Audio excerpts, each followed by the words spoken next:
In this episode, the G.I. Joe Classified Series S.A.W. VIPER has arrived, and this heavy-hitting Cobra Trooper is ready for battle. In this in-depth review, I take a close look at this incredible G.I. Joe Classified action figure, covering his sculpt, articulation, accessories, and overall design. How does the Classified S.A.W. VIPER compare to the original 1990s 118 figure? That's in here too. I'll even show you how to bring this S.A.W. VIPER to life as I showcase a bunch of display ideas and action shots featuring the HasLab HISS, Dragonfly, and other Cobra and Joe figures. All that and more in this episode 43 of Heroic Nonsense. Let's go!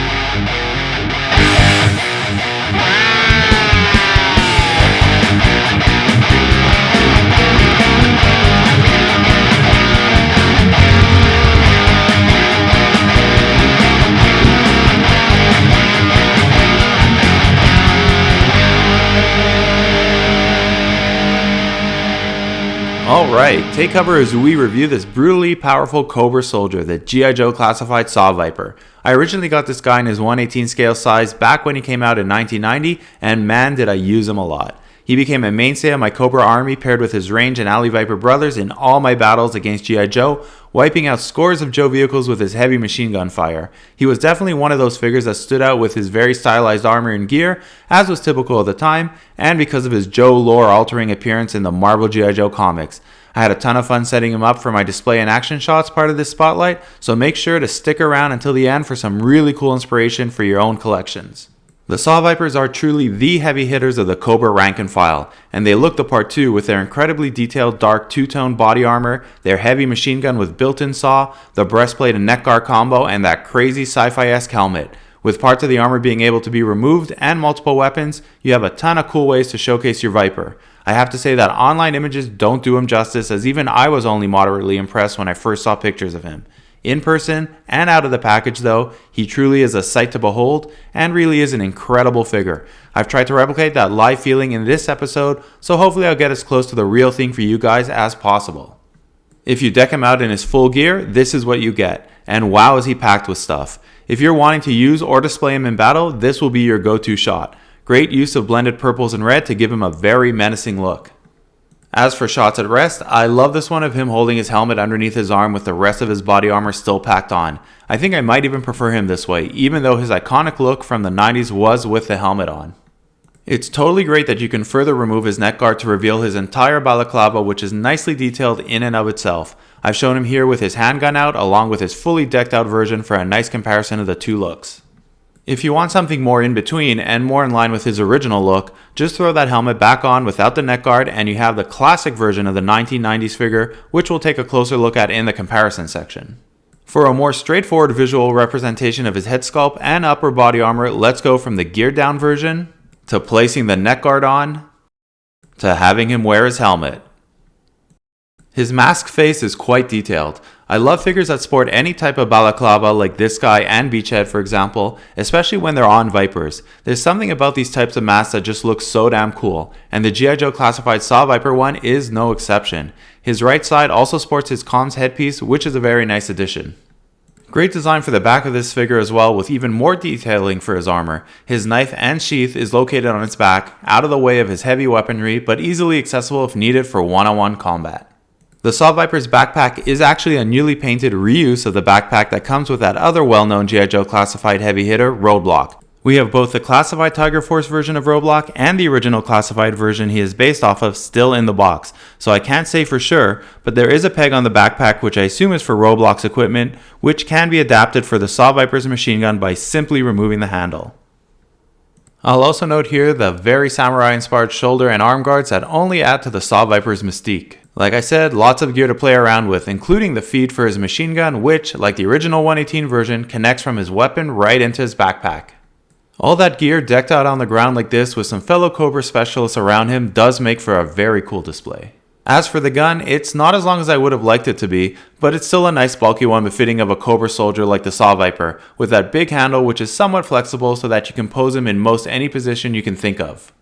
It can be broken down into various parts as well, most importantly so you can use that saw as a handheld weapon for tearing into a Joe vehicle if needed, or maybe even for survival purposes on long missions in the bush.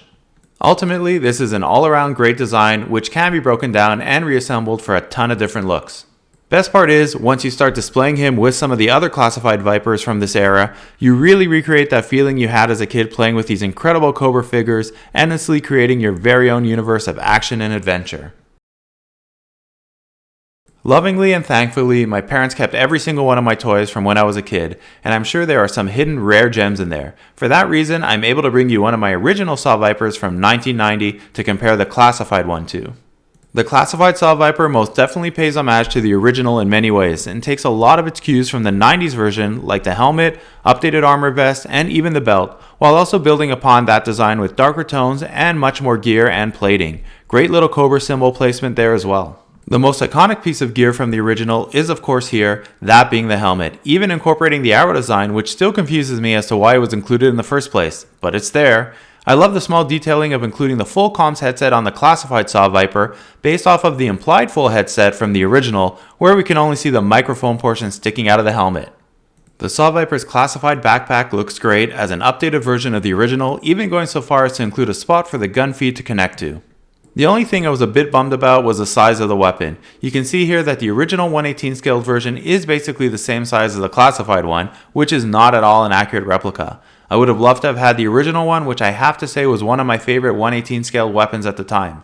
Perhaps I'll include it with the retro version, along with more toy accurate colors, once it is inevitably released.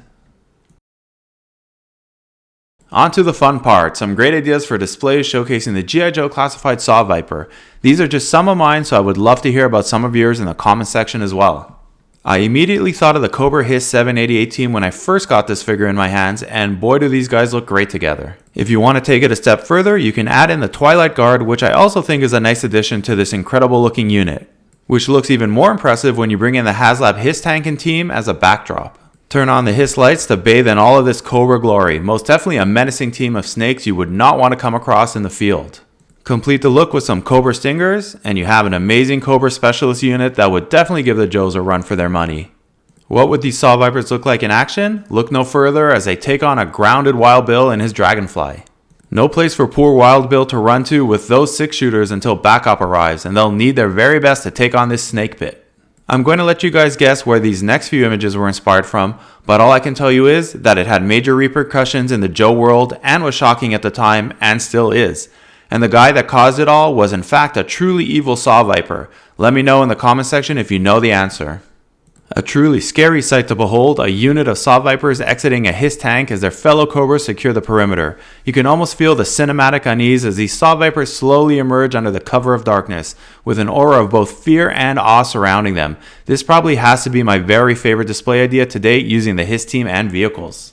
And let's wrap this one up with Cobra taking on some trapped Joes fighting for their very survival, knowing that the SAW and range Vipers are on them with very little chance for escape. I'm sure you would not want the last thing you see to be a SAW Viper with an actual saw cutting through your vamp steel. Think the Joes truly have a chance here? I'm not too sure. We'll close this episode with a quick look at the box art, with not much to say about the front of pack art since there isn't any. Instead, looking to the side panel for this aggressive looking piece of art of the SAW Viper in action. Really nice way to display your boxes in your collection all lined up though.